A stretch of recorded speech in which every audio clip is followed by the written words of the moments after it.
বাংলা ব্যাকরণ, বাংলা ব্যাকরণে শব্দ পদ বাক্য এই বিষয়টা আজ পড়াবো। শব্দ পদ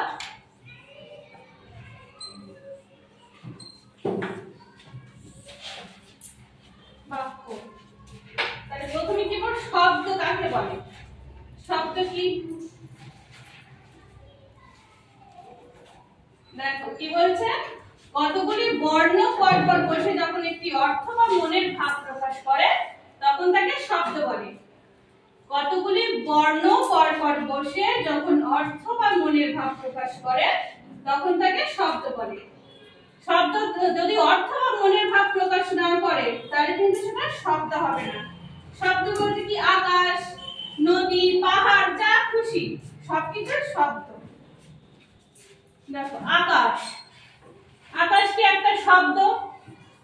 আকাশ প্রতীক, এই আ একটি বর্ণ, কয়কার একটি বর্ণ, তার বর্ষ একটি বর্ণ, প্রতিটি একটি করে বর্ণ। আমাদের সংজ্ঞাতে কি বলেছে, প্রত্যেকটি বর্ণ পরস্পর জুড়ে যে অর্থপূর্ণ মনের ভাব প্রকাশ করে তাকে কি বলা হয়?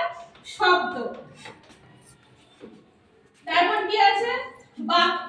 বাক্য কি? কতগুলি পদ পরপর বসে যখন মনের ভাব প্রকাশ করে তখন তাকে বাক্য বলে।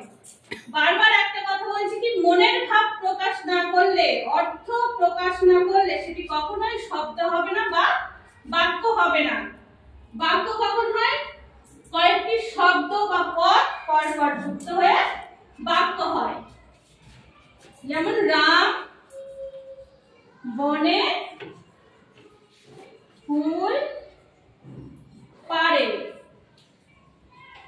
রাম একটি শব্দ, বনে একটি শব্দ, ফুল একটি শব্দ, পাড়ে একটি শব্দ। তাহলে প্রত্যেকটি শব্দ জুড়ে জুড়ে কি হচ্ছে? একটি বাক্য তৈরি হচ্ছে। তো সেটাই আমরা কি বললাম, কতগুলি পদ বা শব্দ